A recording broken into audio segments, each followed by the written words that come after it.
আমরা কেন আল্লাহকে দেখতে পাই না? মানুষের পক্ষে কি আল্লাহকে দেখা সম্ভব?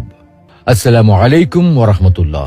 প্রিয় দর্শক, আজকে আমরা আল্লাহকে কেন দেখা যায় না এবং মানুষের পক্ষে আল্লাহকে দেখা সম্ভব কি না এ বিষয়ে আল কোরআন, বিশুদ্ধ হাদিস এবং বিজ্ঞানের আলোকে বিস্তারিত আলোচনা করার চেষ্টা করব ইনশাআল্লাহ। প্রিয় দর্শক, আল্লাহ তাআলার দিদার প্রতিটি মুমিনের চির আকাঙ্ক্ষার বিষয়। সবাই আমরা সচক্ষে আল্লাহকে দেখতে চাই। নবী, রাসূল, আল্লাহ সকল প্রিয় বান্দা সকলেই নিজ চোখে আল্লাহকে দেখতে চায়। যে আল্লাহর জন্য এত সিজদা, এত আনুগত্য, এত ভালোবাসা, সেই আল্লাহকে না দেখতে চায় কে? তাই মুসা আলাইহিস সালাম নিজ চোখে আল্লাহকে একটি বার দেখার আকুতি জানিয়েছিলেন। কিন্তু মুসা আলাইহিস সালামের মতো জলিলুল কদর রাসূলের পক্ষে আল্লাহকে দেখা সম্ভব হয়নি। আমাদের প্রিয় নবী মুহাম্মদ সাল্লাল্লাহু আলাইহি ওয়াসাল্লামের অন্তরেও আল্লাহকে দেখার ভীষণ আকুতি ছিল, কিন্তু সাইয়্যিদুল আম্বিয়ার পক্ষেও আল্লাহকে দেখা সম্ভব হয়নি। বস্তুত দুনিয়াতে কারো পক্ষেই আল্লাহকে দেখা সম্ভব নয়।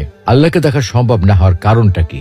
প্রিয় দর্শক, এই পৃথিবী এবং মহাবিশ্বে বাস্তবে যা কিছু আছে, যে সকল পদার্থ এবং শক্তি আছে, যেগুলোর অস্তিত্ব বাস্তবে বিদ্যমান আছে, আমরা কিন্তু সেগুলোর সবকিছু চোখে দেখি না, অথচ সেগুলো বাস্তব সত্য এবং সেগুলোর উপস্থিতি